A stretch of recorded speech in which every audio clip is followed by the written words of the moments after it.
In the misty lands of ancient Britain, long before castles and kings, tribes lived close to the earth.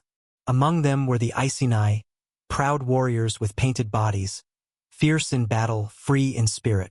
Their queen was Boudica, tall, flame-haired, with eyes that burned like steel. To her people she was not only a ruler, but a mother, a protector, a symbol of their strength. But far to the south, the Roman Empire stretched its shadow.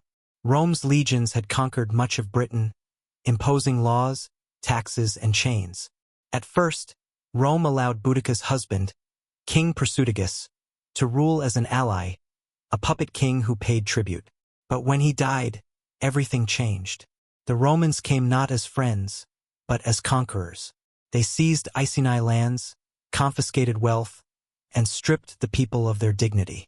Boudica herself was dragged before the Roman officials, beaten mercilessly with whips, while her daughters, her children, were humiliated in ways too cruel to speak aloud. Rome thought this would break her, reduce her to submission. But Rome had made a mistake. In that moment of cruelty, they did not destroy Boudica. They created a storm. Word spread through the villages and forests. The Iceni would not stand alone. Other tribes, long resentful of Rome's greed, now found a leader to rally behind. From the marshes of East Anglia to the hills of Wales, warriors gathered, armed with spears, swords, and chariots. Men and women alike painted their faces in blue woad, chanting war cries that echoed through the forests.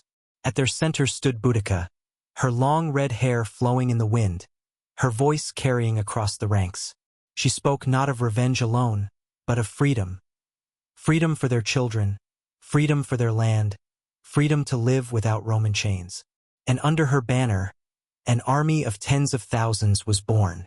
Their fury swept across the land like fire. First, they struck Camulodunum, the Roman colony built on stolen land. The town was reduced to ashes. Roman settlers, soldiers, and officials, all were cut down. Then they turned to Londinium, the Roman capital of Britain, a bustling hub of trade and wealth. The Roman governor fled, abandoning the city. When Boudica's warriors entered, they showed no mercy. Flames devoured the streets, black smoke rising into the sky. Archaeologists still uncover the red layer of ash, the scar of that day when London burned. Verulamium followed, another Roman town reduced to rubble. For a moment, Rome trembled. The mightiest empire the world had ever known was humiliated by a queen, a woman who refused to bow. Her rebellion had destroyed 3 Roman cities, killed tens of thousands, and nearly driven the legions from Britain. The Senate in Rome seethed with anger, ashamed that their armies had faltered before what they called barbarians. But the governor of Britain, Suetonius Paulinus, was not ready to surrender. He withdrew his forces, regrouped, and prepared for the decisive strike. The final confrontation came at Watling Street. On one side, Boudica commanded a vast army, perhaps 100,000 warriors. Their spirits were fierce, but their discipline was weak. Families, wagons, and children had followed, lining the battlefield, believing victory was certain. On the other side, Suetonius commanded a much smaller force, around 10,000 disciplined Roman soldiers. Outnumbered 10 to 1, yet hardened by years of war. They chose their ground carefully, a narrow defile with woods behind them, where the Britons could not outflank them. The battle began with a thunderous charge. Celtic chariots swept forward, warriors screaming their war cries. But the Romans held firm, their shields locked, their spears thrust in perfect rhythm. As wave after wave of Britons crashed against the Roman wall, discipline triumphed over fury. Then, with deadly precision, the legions advanced, pushing the rebels back. Soon the Britons were trapped between the advancing Romans and their own wagons. What began as a battle turned into a slaughter. Tens of thousands of Britons lay dead, the dream of freedom drowned in blood.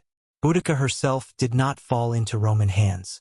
Some say she drank poison, choosing death over capture. Others believe she vanished into the forests, her fate unknown. Her body was never found, but in her defiance, she became immortal. Rome crushed her rebellion, but they could not erase her memory. To her people, she was not a defeated queen, but a living legend. For centuries, her story was told around fires, passed from one generation to the next. A woman who rose against the might of Rome, who fought for her people, who chose death over submission. Even today, her statue stands tall on the banks of the River Thames in London, a reminder that empires may rise and fall, but the spirit of resistance never dies. Boudica, the warrior queen who defied Rome, remains a symbol of courage, freedom, and unyielding defiance.